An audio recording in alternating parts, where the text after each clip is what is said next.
रूस शब्द सुनते ही हर भारतीय के मन में पहला शब्द आता है भारत के सुख दुख का साथी, भरोसेमंद दोस्त।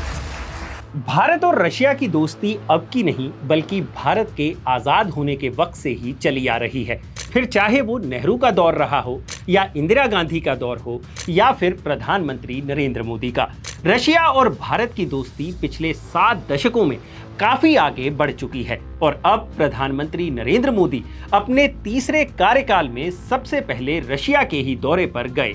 इस दौरान भारत और रशिया के बीच क्या क्या हुआ, इसकी खबरें तो आपने खूब सुन ली होंगी। इतिहास की बात करें तो 1971 की जंग में जब अमेरिका ने पाकिस्तान की साइड ली तो भारत की मदद करने के लिए कैसे रशिया सबसे आगे आया था, ये वाकया भी आपको पता होगा। लेकिन क्या आपको पता है, भारत के पहले प्रधानमंत्री जवाहरलाल नेहरू जब रशिया के दौरे पर थे तो उन्हें रशिया द्वारा एक गाय गिफ्ट की गई थी। ये एक ऐसी कहानी है जो काफी कम लोगों को पता होगी। और रही बात 1971 की जंग की, तो रशिया ने भारत की मदद की, ये तो सबको पता होगा। लेकिन ये मदद हुई कैसे, इसकी जानकारी कम ही लोगों को होगी। तो चलिए इस वीडियो में मैं बताऊंगा आपको नेहरू और रशिया का गाय कनेक्शन और 1971 की जंग की कहानी, ताकि रशिया के साथ भारत की दोस्ती को सेलिब्रेट किया जा सके। नमस्कार, मैं हूं भूपेंद्र सोनी और आप देख रहे हैं अनकट। इस कहानी की शुरुआत होती है मार्च 1960 से। उस वक्त रशिया यूएसएसआर हुआ करता था, जिसे सोवियत रूस भी कहा जाता था। उस वक्त नेहरू रशिया की आधिकारिक यात्रा पर थे। रशिया का ये उनका दूसरा राजकीय दौरा था। रशियन एम्बेसी की वेबसाइट पर इस दौरे का काफी दिलचस्प किस्सा मिलता है। नेहरू के इस दौरे के दौरान सोवियत सरकार ने प्रतीक के तौर पर उन्हें एक गाय गिफ्ट की थी। इसकी एक तस्वीर भी, जिसमें नेहरू एक गाय को चारा खिलाते हुए दिखाई दे रहे हैं और उनके बगल में उस वक्त के सोवियत एम्बेसडर इवान बेनेडिक्टोव और उनकी पत्नी खड़े हुए हैं। लेकिन सोवियत सरकार ने नेहरू को आखिर गाय गिफ्ट क्यों की थी? असल में उस वक्त भारत अकाल का संकट झेल रहा था, जिसकी वजह से अनाज से लेकर दूध तक की भारी किल्लत थी। भारत में दूध की इतनी कमी थी कि भारत को 50 के दशक में हर दिन 55,000 टन मिल्क पाउडर विदेशों से इंपोर्ट करना पड़ रहा था, जिसके चलते भारत काफी मुश्किल स्थिति से गुजर रहा था। ऐसे में रशिया ने सिंबॉलिक तौर से भारत द्वारा इस मुश्किल से लड़ने के लिए अपना सपोर्ट गाय देकर दिखाया था। यहाँ आपका ये जानना जरूरी है कि भारत ने दूध की समस्या से जूझने के लिए 1960 के दशक में ऑपरेशन फ्लड चलाया था, जिसमें इंडियन डेयरी इंजीनियर और सोशल एंटरप्रेन्योर वर्गीस कुरियन के साथ मिलकर भारत सरकार ने गुजरात के एक गांव से अपनी इस मुहिम को शुरू किया था। और 1966 में कुछ विलेजेस और 275 लीटर के प्रोसेसिंग प्लांट से ये मुहिम चलकर आगे 23 स्टेट्स, 170 डिस्ट्रिक्ट्स और 90 विलेज कोऑपरेटिव सोसाइटीज तक पहुंच गई। और देखते ही देखते दूध की कमी से जूझ रहा भारत दुनिया का सबसे बड़ा मिल्क प्रोड्यूसर बन गया। 1998 में भारत ने मिल्क प्रोडक्शन के मामले में अमेरिका को पछाड़ दिया था और 2018 तक भारत पूरी दुनिया का 22% मिल्क प्रोड्यूस करने लगा। लेकिन रशिया ने उस मुश्किल घड़ी में भारत का हौसला बढ़ाया था जब भारत के पास डेयरी मार्केट में कंट्रीब्यूट करने के लिए कुछ नहीं था। अब आते हैं 1971 की लड़ाई की कहानी पर। 1971 में पाकिस्तान द्वारा पूर्वी पाकिस्तान की जनता पर काफी कहर बरपाया जा रहा था। उस वक्त पाकिस्तान की कमान जनरल याया खान के हाथ में थी।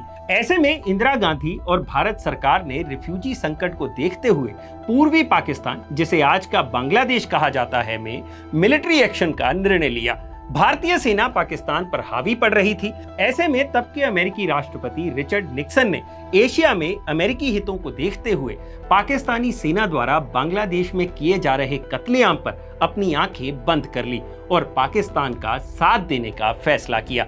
अमेरिका ने पाकिस्तान की मदद के लिए बंगाल की खाड़ी में अपनी नेवल टास्क फोर्स, जिसे टास्क फोर्स 74 कहा जाता है, रवाना कर दी। उधर निक्सन द्वारा उनके राष्ट्रीय सुरक्षा सलाहकार हेनरी किसिंजर को चीनी सेना को भारतीय सीमा की ओर बढ़ने के लिए उकसाने का काम सौंपा गया था। ये कहानी D classified white house tapes और दस्तावेजों में बयां की गई है। अमेरिका का ये मूव भारत को अलग थलग कर पाकिस्तान की मदद करने के लिए था, जिसके लिए दिसंबर 1971 में यूएस नेवी का एयरक्राफ्ट कैरियर यूएसएस एंटरप्राइज, जिसे दुनिया का सबसे बड़ा न्यूक्लियर पावर्ड एयरक्राफ्ट कैरियर कहा जाता था, उसने बंगाल की खाड़ी में कदम रखा। इसके साथ ही यूके नेवी के एयरक्राफ्ट कैरियर एचएमएस ईगल ने भी बंगाल की खाड़ी की तरफ बढ़ना शुरू कर दिया।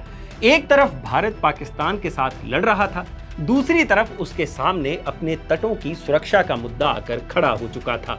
ऐसे में काम आया 9 अगस्त 1971 को रशिया के साथ भारत का किया गया समझौता। ये वो तारीख है जब सोवियत यूनियन ने भारत के साथ ट्रीटी ऑफ पीस, फ्रेंडशिप और कोऑपरेशन साइन की थी, जिसके तहत जरूरत पड़ने पर सोवियत यूनियन भारत को मिलिट्री और पॉलिटिकल सपोर्ट मुहैया करवाएगा।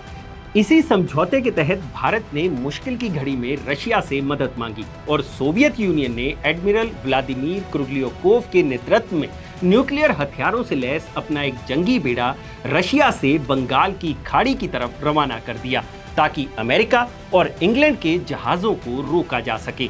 रशिया के इस जंगी बेड़े में जहाजों के साथ साथ न्यूक्लियर सबमरीन्स भी शामिल थी। खैर, रशिया द्वारा समंदर में कदम रखते ही यूके और यूएसए के फ्लीट्स के होश उड़ गए और उन्होंने अपने कदम वापस खींच लिए।